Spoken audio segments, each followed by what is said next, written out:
Hello friends, welcome to intellectual studies. मैं हूं शिवम चौधरी। आज हम पॉलिटी की एक नई सीरीज़ शुरू करने जा रहे हैं जिसे हम एम लक्ष्मीकांत बुक से कवर करेंगे। इस वीडियो सीरीज़ की कई पार्ट आएंगे। हम पार्ट में करके कैसे डिवाइड करेंगे हर चैप्टर का ही कई पार्ट में आएगा, एक या दो पार्ट में, जैसे भी हम इसे शुरू करते हैं। तो हमारा पहला चैप्टर होगा historical background of Indian constitution. India का जो कॉन्स्टिट्यूशन है उसके कंटेक्स्ट में हिस्टोरिकल बैकग्राउंड क्या रहा, क्या क्या घटनाएं घटी, किस किस प्रकार से उनका इन्फ्लुएंस रहा हमारे कॉन्स्टिट्यूशन पे, ये सब चीज़ हम डिटेल में डिस्कस करेंगे। ये इस चैप्टर का पहला पार्ट है, इसे हम दो पार्ट में कवर करेंगे। चलिए शुरू करते हैं। British came to India in 1600 as a trader. British जो आए थे इंडिया में वो ट्रेडर के रूप में आए थे, ईस्ट इंडिया कंपनी के तौर पे। मतलब ईस्ट इंडिया कंपनी आई थी, तो ईस्ट इंडिया कंपनी के पास एक्सक्लूसिव राइट था इंडिया में ट्रेड करने का, जो कि क्वीन एलिजाबेथ फर्स्ट ने उन्हें दिया था। एक चार्टर के थ्रू इन्हें मिला हुआ था ये राइट।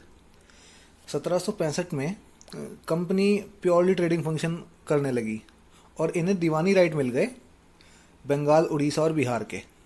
सबसे पहले बंगाल में आई थी ईस्ट इंडिया कंपनी, उसके बाद बिहार, उड़ीसा, धीरे धीरे करके इन्होंने अपनी उसका एक्सपेंशन करा। ऐसा है कि जो इनका पॉलिटिकल करियर था या फिर जो इन्होंने हमारे इंडिया पर रूल करा, उसकी स्टार्टिंग यहीं से हो गई थी। 1858 में सिपाही म्यूटनी हुई थी, मंगल पांडे वाली। 1857 में हुई थी, पर 1858 के बाद का इसमें बताया गया है फिर। तो जब ये सिपाही म्यूटनी हुई तो ब्रिटिश क्राउन ने एज्यूम करा दैट कि रिस्पॉन्सिबिलिटी अब हमें उठानी चाहिए, कंपनी से हो नहीं रहा है। तो the rule continued until India was granted independence on 15 अगस्त 1947। तो जो क्राउन का रूल था, ब्रिटिश क्राउन का रूल था इंडिया पे, वो 15 अगस्त 1947 तक हुआ, इंडिपेंडेंस डे तक हमारे। और जब हम इंडिपेंडेंस हुए तो हमें नीड लगी कि हमारे पास एक कॉन्स्टिट्यूशन होना चाहिए, एक रूल ऑफ लॉ होना चाहिए, जिसके अकॉर्डिंग हम सारी चीज़ अपने देश में पॉलिसी फॉर्मुलेट करेंगे, किसको क्या राइट मिलेगा, कौन सा काम किस तरह से होगा। तो इन सब चीज़ों के लिए हमें एक लॉ बुक चाहिए थी, जिसे हम कॉन्स्टिट्यूशन कहते हैं।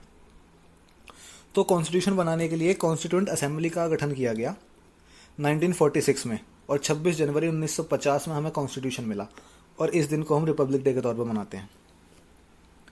However, various features of the Indian Constitution and polity have their root in British rule. Indian polity के अगर हम देखा जाए तो काफ़ी फीचर ब्रिटिश रूल से आए हैं, काफ़ी मिला जुला सा मामला है सारा। There were certain events in British rule that laid down the legal framework for the organization and functioning of government and administration of India. एक ब्रिटिशर्स की एक लेगेसी अपने पीछे वो छोड़ गए हैं, हमने कंटिन्यू करा, क्योंकि उन्होंने हम पे इतने साल तक राज करा। जो उनका एडमिनिस्ट्रेशन सिस्टम था, जो उनकी फंक्शनिंग का तरीका था, हम उससे काफ़ी फेमिलियर थे, तो उसका एक छाप रह गई हमारे ऊपर। तो आज भी आपसे प्रभावित होकर हमारा सारा फंक्शनिंग चलती है गवर्नमेंट की और एडमिनिस्ट्रेशन वगैरह सबकी। और काफ़ी मिला जुला ही सेम ब्रिटिश रूल में भी था, बस अब लिबरल हो गए हैं हम थोड़े, क्योंकि अब कोई राज नहीं करता हम पे, अब पब्लिक का राज है, डेमोक्रेसी है अब। These event have greatly influence our constitution and polity. तो ये जितने भी इवेंट हुए हैं, इन्होंने हमारी पॉलिटी और कॉन्स्टिट्यूशन को काफ़ी इन्फ्लुएंस करा है। अब क्योंकि हिस्ट्री जो पास्ट होता है वो फ्यूचर को इन्फ्लुएंस करता ही है, तो इस वजह से इनका इन्फ्लुएंस होना लाजमी था। They are explain here in chronological order under two major heading. हम इसे एक्सप्लेन करते हैं यहाँ पे दो मेजर हेडिंग के अंदर। पहली क्या है, कंपनी रूल 1773 से 1858 तक। दूसरी क्राउन रूल 1858 से 1947 तक। कंपनी रूल तब से है जब से इन्हें दीवानी राइट वगैरह मिले थे और ये ईस्ट इंडिया कंपनी के तो बतौर आए थे, और जो जो इन्होंने अपनी फंक्शनिंग वगैरह स्टार्ट करी तब से लेकर जो सिपाही म्यूटनी हुई थी 1857 तक, तब तक। और उसके बाद से क्राउन रूल चालू हुआ इंडिपेंडेंस डे तक। तो इस वीडियो में हम कंपनी रूल को कवर करेंगे, और जो क्राउन रूल है उसे हम नेक्स्ट वीडियो के पार्ट में कवर करेंगे। द कंपनी रूल 1773 से 1858 तक। तो इस कंपनी रूल के अंदर ब्रिटिश पार्लियामेंट ने कई एक्ट पारित करे, कई रेगुलेशन आए, चार्टर आए, तो उन सबको हम डिटेल में डिस्कस करेंगे और उनका क्या इन्फ्लुएंस रहा हमारी कॉन्स्टिट्यूशन पे, और वो किस किस तरह से। एक क्रोनोलॉजिकल ऑर्डर में जाएंगे हम फ्लो के साथ। तो चलिए शुरू करते हैं। पहला एक्ट, रेगुलेटिंग एक्ट 1773। ये एक कॉन्स्टिट्यूशनल इंपॉर्टेंस की उस नज़र से देखा जाए तो काफ़ी इंपॉर्टेंट एक्ट था, पहला एक्ट था, और ये पहला स्टेप था ब्रिटिश गवर्नमेंट का कंपनी के अफेयर को रेगुलेट करने के लिए इंडिया में। दूसरा ये क्यों इम्पोर्टेंट था, क्योंकि इसने पहली बार रिकॉग्नाइज करा था पॉलिटिकल एडमिनिस्ट्रेशन फंक्शन को कंपनी के, कि कंपनी जो ये माना था कि हाँ कंपनी यहाँ पे इंडिया में खाली ट्रेड नहीं कर रही है, वो पॉलिटिकल और एडमिनिस्ट्रेटिव फंक्शन भी निभा रही है। तीसरा, इसने फाउंडेशन रखी थी सेंट्रल एडमिनिस्ट्रेशन की इंडिया में।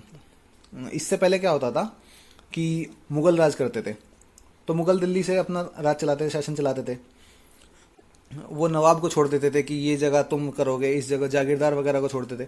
और वो कई बार जब मुगल कमज़ोर हो गए, औरंगजेब के बाद मुगल डिक्लाइन पे आ गया, मुगल टाइम रूलर कमज़ोर होते चले गए, तो जो जागीरदार और नवाब वगैरह थे उन्होंने विद्रोह कर दिया और अपने आप को इंडिपेंडेंट घोषित कर दिया। तो इंडिया फिर से कई कई भागों में बट गया। तो इस वजह से उसके बाद जब ये क्राउन का रूल आया ईस्ट इंडिया कंपनी के ऊपर, और उसने कहा कि अब सेंट्रल एडमिनिस्ट्रेशन होगा और हम राज करेंगे, कंपनी हमारा प्रतिनिधित्व करेगी। तो इस तरह से सेंट्रल एडमिनिस्ट्रेशन सेटअप करा गया। चलिए हम बात करते हैं कि इस एक्ट के फीचर क्या क्या थे।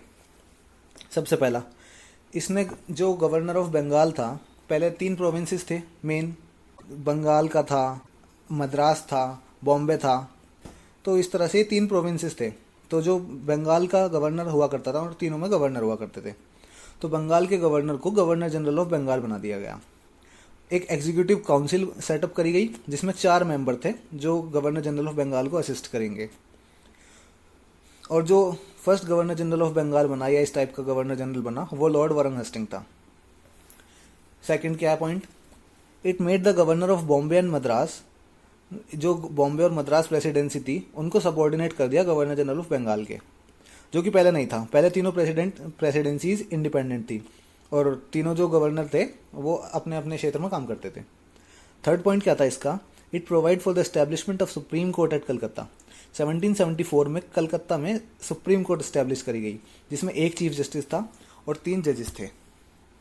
फोर्थ क्या, ये कंपनी के जो भी नुमाइंदे थे या फिर कंपनी के जो भी बंदे थे जो वहाँ काम करते थे, कंपनी के सर्वेंट्स थे, उन्हें रोकता था कि वो किसी भी नेटिव से, मतलब जो इंडियन थे यहाँ के, क्योंकि हम नेटिव थे वो बाहर से आए थे, वो फॉरेनर्स थे, तो नेटिव से वो ना तो ब्राइब लेंगे ना कोई प्रेजेंट एक्सेप्ट करेंगे, और जो प्राइवेट ट्रेड वो करते थे वो बंद कर देंगे कंपनी के प्रोडक्ट पे। तो ये चौथा पॉइंट था। फिफ्थ पॉइंट क्या था, it strengthen the control of British government over the company by requiring the court of director, governing body of the company, to report on its revenue, civil and military affairs in India. पांचवा क्या था, British government ने अपना control जो था वो strengthen कर दिया कंपनी के ऊपर। उन्होंने कहा कोर्ट ऑफ डायरेक्टर की एक पोस्ट बनानी है जो गवर्निंग बॉडी होगी कंपनी की, मतलब एक कोर्ट ऑफ डायरेक्टर्स बनाना है, एक बॉडी बनानी है एक तरह से जो गवर्निंग बॉडी होगी कंपनी की, और कंपनी के जो भी रिवेन्यू और सिविल मिलिट्री अफेयर्स है उन्हें मैनेज करेगी। तो ये इसका फिफ्थ पॉइंट था। अब हम अगले एक्ट के बारे में बात करते हैं, अमेंडिंग एक्ट ऑफ 1781। ये जो भी इस एक्ट के, जो हमारा ये एक्ट था रेगुलेटिंग एक्ट ऑफ 1773, इसके एक्ट को जो जो इसमें प्रोविजन थे उसमें अगर कहीं ढील रह गई थी या फिर कोई भी कमी थी तो ये उसको रेक्टिफाई करने के लिए आया था। Amending act of 1781, it bid rectify the defect of the regulating act 1773। जो ब्रिटिश पार्लियामेंट था उसने इसे पास करा 1781 में, also known as the act of settlement. इसे एक्ट ऑफ सेटलमेंट भी कहा गया है। चलिए इस एक्ट के फीचर के बारे में बात करते हैं। सबसे पहला फीचर है, इसने गवर्नर जनरल को और जो उसकी काउंसिल थी, 4 मेंबर की जो काउंसिल थी जो उसे असिस्ट करती थी, उसे सुप्रीम कोर्ट के जुरिडिक्शन से बाहर कर दिया। कि मतलब सुप्रीम कोर्ट का कोई भी जुरिडिक्शन, कोई भी फैसला गवर्नर जनरल और उसकी काउंसिल पे लागू नहीं होगा, वो उसके जुरिडिक्शन से बाहर है, मतलब सुप्रीम कोर्ट की कैपेसिटी से बाहर है। जो भी वो अपनी ऑफिशियल कैपेसिटी में काम करते हैं वो सब चीज़ें बाहर हैं उससे। और इसने कंपनी के जो सर्वेंट थे वो अगर कंपनी का कोई भी ऑफिशियल काम करेंगे तो वो भी सुप्रीम कोर्ट के जुरिडिक्शन से बाहर कर दिया। दूसरा, it excluded the revenue matters and the matter arising in the collection of revenue from the jurisdiction of the supreme court. दूसरा, इस एक्ट में क्या करा गया कि जो भी रिवेन्यू मैटर हुआ करते थे कंपनी के, या फिर जो कलेक्शन से रिवेन्यू कलेक्ट करती थी कंपनी जो करती थी, तो उसे भी सुप्रीम कोर्ट के जुरिडिक्शन से बाहर कर दिया। थर्ड पॉइंट क्या था, it provide that supreme court was have to have jurisdiction all over the inhabitant of Calcutta. Supreme court का जो जुरिडिक्शन होगा, कलकत्ता में स्टैब्लिश करी गई थी सुप्रीम कोर्ट, तो जितने भी इनहेबिटेंट है कलकत्ता के, उन सब पे इसका जुरिडिक्शन लागू होगा। और जो भी किसी भी कोई भी धर्म का बंदा अगर सुप्रीम कोर्ट के पास जाता है या कोई भी केस जाता है सुप्रीम कोर्ट में, तो जो भी जिस धर्म का होगा उसके पर्सनल लॉ के हिसाब से उसे ट्रीट करा जाएगा, उसकी हियरिंग करी जाएगी। अगर हिंदू है कोई तो उसे हिंदू लॉ के अकॉर्डिंग ट्रीट करा जाएगा, और अगर मुस्लिम है तो उसे ट्राई करा जाएगा मोहम्मदन लॉ के थ्रू। फोर्थ पॉइंट क्या था, it laid down that the appeal of provincial court could be taken to governor general in council, not the supreme court. जो भी प्रोविंशियल कोर्ट हुआ करती थी उनसे वो गवर्नर जनरल के पास जाएगी, ना कि सुप्रीम कोर्ट के पास। फिफ्थ पॉइंट क्या था, इसने गवर्नर जनरल काउंसिल को एम्पावर कर दिया कि जो रेगुलेशन वगैरह होंगे या रूल्स रेगुलेशन प्रेस्क्राइब करे जाएंगे, डिसाइड करे जाएंगे प्रोविंशियल कोर्ट या काउंसिल के लिए, वो गवर्नर जनरल काउंसिल करेगी।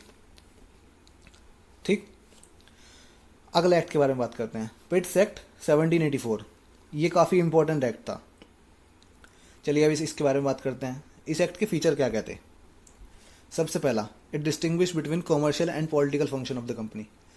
इसने पहली बार कॉमर्शियल और पॉलिटिकल फंक्शन को डिस्टिंग्विश करा कंपनी के।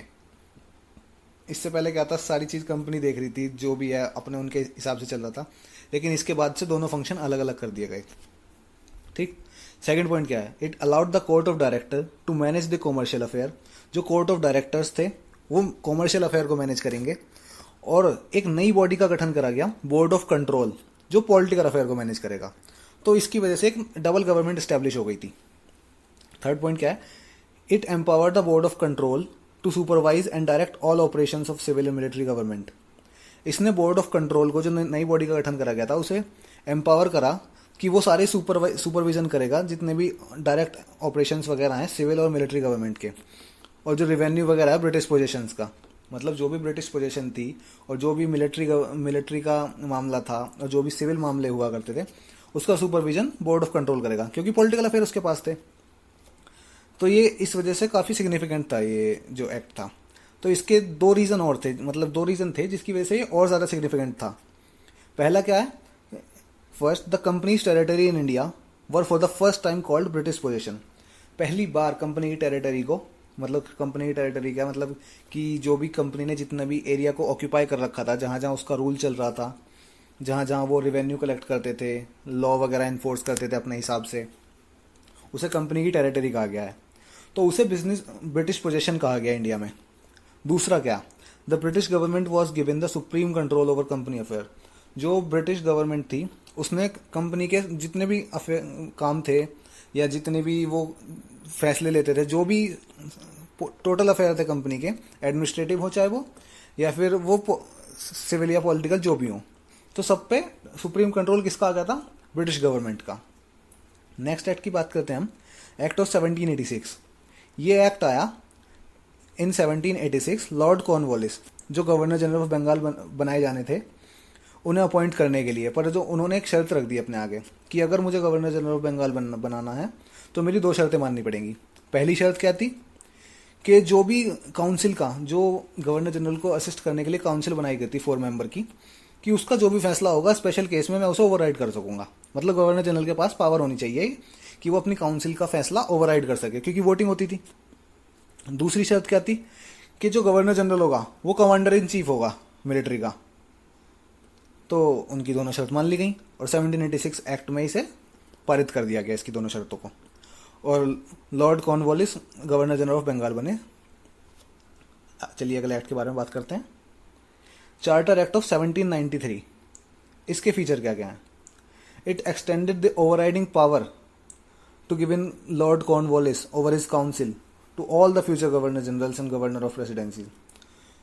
इस एक्ट में क्या करा गया कि जो लॉर्ड कॉर्नवालिस को ओवरराइडिंग पावर दी गई थी, स्पेशल पावर दी गई थी, वो आगे आने वाले हर गवर्नर जनरल के लिए, गवर्नर के लिए जो भी प्रेसिडेंसी के हैं उन तक पास कर दी गई कि मतलब अब आगे जो भी गवर्नर जनरल बनेगा या जो भी गवर्नर बनेगा किसी भी प्रेसिडेंसी का, मद्रास का या फिर बॉम्बे का, तो उनके पास भी ये पावर होगी, खाली लॉर्ड कॉर्नवालिस के पास नहीं। दूसरा फीचर क्या था, जो गवर्नर जनरल है उसके पास ज़्यादा पावर है और कंट्रोल रहेगा गवर्नमेंट का subordinate presidency of Madras and Bombay के ऊपर। मतलब कि गवर्नर जनरल का काफ़ी ज़्यादा कंट्रोल बढ़ा दिया गया मद्रास और बॉम्बे प्रेसिडेंसी के ऊपर। प्रेसिडेंसी सबॉर्डिनेट तो हो ही गई थी, पर अब कंट्रोल और ज़्यादा बढ़ा दिया गया, पावर बढ़ा दी गई गवर्नर जनरल ऑफ बंगाल की। तीसरा क्या है, इसने कंपनी की ट्रेड मोनोपोली को अगले 20 साल के लिए भी एक्सटेंड कर दिया। कंपनी को जो ट्रेड मोनोपोली का राइट मिलता था, कि जो क्वीन एलिजाबेथ फर्स्ट ने उसे चार्टर दे रखा था कि आपके पास एक्सक्लूसिव राइट है इंडिया में ट्रेड करने का, उसे 20-20 साल करके ऐसे बढ़ाते थे आगे। तो फिर से 20 साल का उन्हें टाइम दे दिया गया कि अगले 20 साल तक भी आप ही रहेंगे यहाँ पे, आपका ही टोटल वो है, कोई और ब्रिटिश कंपनी या फिर कोई और ब्रिटिश मर्चेंट वगैरह कोई वहाँ नहीं आएगा, इस पर टोटल कंट्रोल आपका है। चौथा पॉइंट क्या था, it provide that commander in chief was not to be a member of governor general council. Commander in chief जो होगा वो जरूरी नहीं है कि गवर्नर जनरल काउंसिल का मेंबर हो, जब तक कि वो अपॉइंट नहीं करा जाता। फिफ्थ पॉइंट क्या है, it laid down that the member of board of control and their staff, कि जो भी बोर्ड ऑफ कंट्रोल के मेंबर थे या जो भी उनका स्टाफ था, उनका जो भी सैलरी वगैरह होगी या उनकी जो भी पेमेंट वगैरह होगी वो इंडियन रिवेन्यू से पेड करी जाएगी, ना कि ब्रिटिश या कंपनी के पर्सनल रिवेन्यू वगैरह से, पर्सनल ट्रेजरी से। तो इसमें एक पॉइंट ये ऐड करा गया। चलिए अब अगले एक्ट के बारे में बात करते हैं। चार्टर एक्ट 1813 का, 1813 का चार्टर एक्ट क्या था। The feature of this act were as follows. चलिए इस एक्ट के फीचर के बारे में बात करते हैं।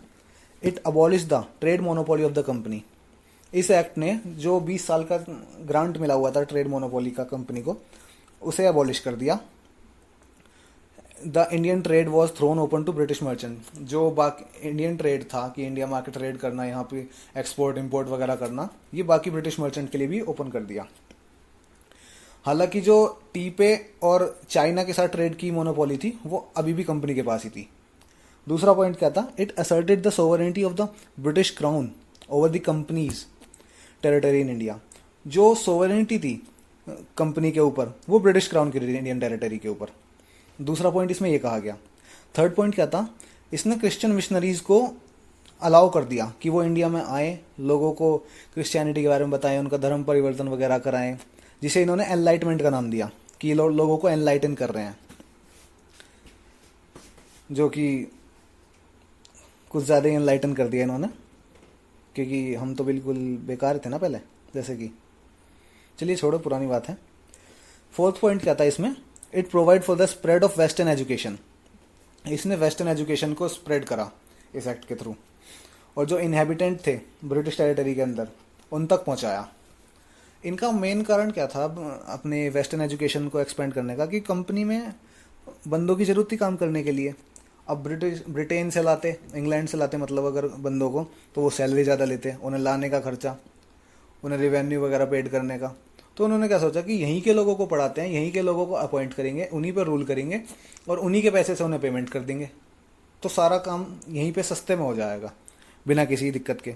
तो उन्होंने इंडिया के लोगों को पढ़ाना चालू कर दिया, वेस्टर्न एजुकेशन देनी चालू कर दी, जिससे कि कंपनी के अफेयर में अपना योगदान दे सके और लेबर का काम हो सके और मैनेजिंग वगैरह का काम कर सकें। तो इसलिए इसमें भी उन्हीं का फ़ायदा था। कोई ऐसा नहीं है कि वो इनलाइटन करना चाहते थे लोगों को वेस्टर्न एजुकेशन के थ्रू, नहीं, ये उनका फ़ायदा था। फिफ्थ पॉइंट क्या है इसमें, इट ऑथराइजेज द लोकल गवर्नमेंट। इसने लोकल गवर्नमेंट को ऑथराइज कर दिया कि वो लोगों पर टैक्स लगा सके, और अगर वो टैक्स नहीं देते हैं तो वो उन पर सैंक्शन या पनिशमेंट भी लगा सके। सैंक्शन तो नहीं, पनिशमेंट लगा सके, पनिश कर सके उन्हें। तो ये राइट भी दे दिया था लोकल गवर्नमेंट को। अगले चार्टर के बारे में बात करते हैं, चार्टर एक्ट ऑफ 1833। ये फाइनल स्टेप था सेंट्रलाइजेशन के थ्रू, सेंट्रलाइजेशन की तरफ ब्रिटिश इंडिया का। जो सेंट्रलाइजेशन था मतलब कि जो एक सेंटर से जो अथॉरिटी काम करती पूरे ऑल ओवर इंडिया के लिए, उसके लिए फाइनल स्टेप था।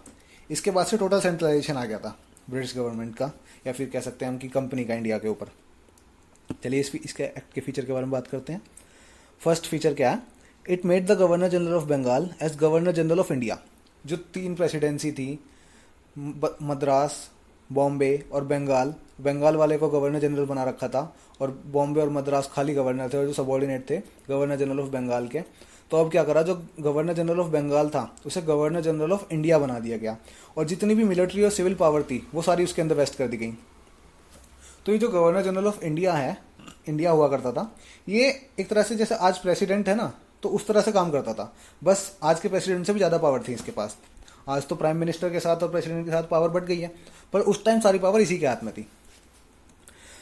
दस the act created for the first time government of India, इस एक्ट ने गवर्नमेंट ऑफ इंडिया को फर्स्ट टाइम क्रिएट करा और अथॉरिटी दी कि एंटायर टेरिटोरियल एरिया पर, जितना भी टेरिटोरियल एरिया कंपनी के अंडर है, तो उसके ऊपर सारी authority governor general of India की है और ब्रिटिश क्राउन के अंडर वो आता है। Lord William Bentinck first governor general of India बने। Second, it deprive the governor of Bombay and Madras of their legislative power. Second, इसमें क्या करा गया कि जो गवर्नर ऑफ बॉम्बे और मद्रास का लेजिस्लेटिव पावर थी इन दोनों गवर्नर की, वो भी उनसे ले ली गई और एक्सक्लूसिव लेजिस्लेटिव पावर दे दी गई गवर्नर जनरल ऑफ इंडिया को। मतलब जितनी भी लेजिस्लेटिव पावर थी अब वो गवर्नर जनरल ऑफ इंडिया के हाथ में है, चाहे वो गवर्नर ऑफ बॉम्बे वाले की हो, मतलब बॉम्बे प्रेसिडेंसी की हो, या मद्रास प्रेसिडेंसी की हो, या बंगाल, पूरे इंडिया की इसके पास आ गई थी, गवर्नर जनरल ऑफ इंडिया के पास। The law made under the previous act were called regulation. जो भी प्रीवियस एक्ट बने उन सबको इस लॉ के अंदर रेगुलेशन कहा गया, और जो भी लॉ इस एक्ट के बाद बने उन्हें एक्ट कहा गया। ठीक है। थर्ड पॉइंट क्या था इसमें, it ended the activities of East India company as a commercial body. तीसरा पॉइंट क्या था इसमें, तीसरा फीचर क्या था इस एक्ट का, कि इसने जितनी भी ईस्ट इंडिया कंपनी की एक्टिविटी थी कॉमर्शियल बॉडी के तौर पे, उन्हें एडमिनिस्ट्रेटिव बना दिया था, which became purely administrative body. It provide that company's territory in India were held by an trust for his majesty, his heirs and successor.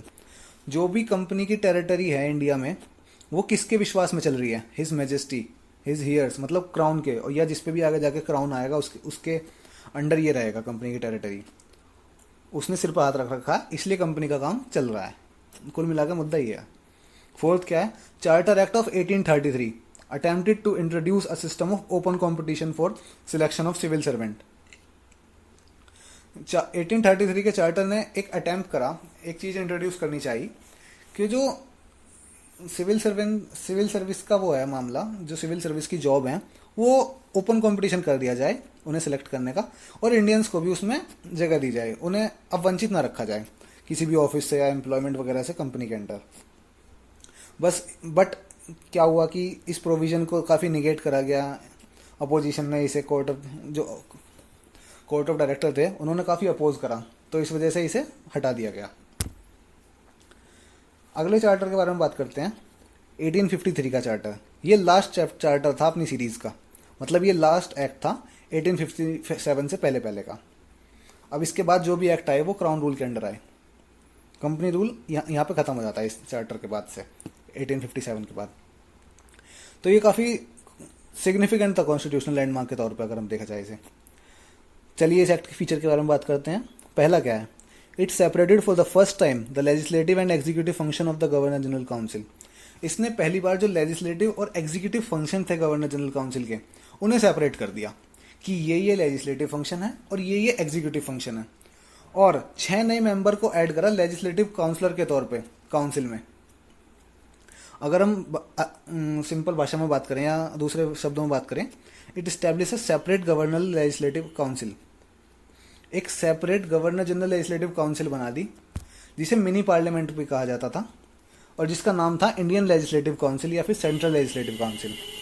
The legislative wing of council functioned as mini parliament, ये mini parliament के तौर पर काम करती थी, और जो भी ब्रिटिश पार्लियामेंट के प्रोसीजर और रूल वगैरह थे सेम उसी बेस पर काम करती थी ये, मतलब एक मिनी पार्लियामेंट, वो बड़ा पार्लियामेंट और ये मिनी पार्लियामेंट इंडिया के लिए। Thus legislation for the first time was treated as special function of government. तो लेजिस्लेशन को जो गवर्नमेंट का एक स्पेशल फंक्शन सबसे पहली बार ट्रीट करा गया इस एक्ट में, 1853 के एक्ट में, और एक स्पेशल मशीनरी रिक्वायर करी गई कि जिसके थ्रू एक स्पेशल प्रोसेस होना चाहिए, एक स्पेशल मशीनरी होना चाहिए लेजिस्लेटिव फंक्शन को ऑपरेट करने के लिए। दूसरा पॉइंट क्या है, it introduced an open competition for selection and recruitment of civil servant. Civil servant को रिक्रूट करने के लिए ओपन कंपटीशन कर दिया गया इस एक्ट में। पिछली बार में सोचा था पर अपोज करा गया, पर इस बार इसे पारित कर दिया गया, इस एक्ट में लाया गया। तो जो भी सिविल सर्विसेज थी उन्होंने इंडियंस के लिए ओपन कर दिया गया, और ये मैकिले कमेटी के द्वारा करा गया 1854 में। थर्ड क्या है, it extended the company's rule and allowed it to retain the position of Indian territory on the trust of British crown. इसमें क्या करा गया कि कंपनी का जो रूल था उसे एक्सटेंड कर दिया गया। पहले हर बार 20 साल के लिए होता था, फिर 20 साल के लिए कर दिया। तो इस तरह से करके फिर बीच में क्या हुआ था, उनकी जो मोनोपोली थी कई सारी जगहों से वो हटा दी, पर फिर से एक्सटेंड कर दिया इसे, और कहा गया कि ये ब्रिटिश क्राउन के अंडर काम कर रहे हैं, ब्रिटिश क्राउन के विश्वास में। पर इस बार कोई पर्टिकुलर पीरियड नहीं कहा गया, जैसे हर बार चार्टर में कहा जाता था कि 20 साल के लिए, 10 साल के लिए। इस बार कोई टाइम पीरियड नहीं दिया गया। तो ये सीधा सीधा इंडिकेशन था कि कंपनी रूल को कभी भी टर्मिनेट करा जा सकता है पार्लियामेंट के द्वारा। फोर्थ पॉइंट डिस्कस करते हैं। It introduce for the first time local representation in the Indian legislative council. पहली बार लोकल रिप्रेजेंटेशन आया था इंडियन लेजिस्लेटिव काउंसिल में। मतलब कि इन्होंने पहली बार ऐसा प्रोविजन करा था कि जो इंडियन लेजिस्लेटिव काउंसिल होगी उसमें लोकल रिप्रेजेंटेशन होगा 4 प्रोविंसेस का, जो खास प्रोविंसेस थी। 6 मेंबर होते थे, उनमें से 4 इनसे आने जरूरी थे। वो कौन कौन सी थी? मद्रास, बॉम्बे, बंगाल एंड आगरा। और बाकी जो 2 मेंबर थे वो ये किसी को भी अपॉइंट कर सकते थे, जो इनकी मर्जी होगी। तो इस वीडियो में फ़िलहाल इतना ही। अब हम इसके बाद करेंगे क्राउन रूल, अगली वीडियो में आएगा ये। तो thanks for watching me, please subscribe my channel, press the bell icon and please like the video. Thank you very much.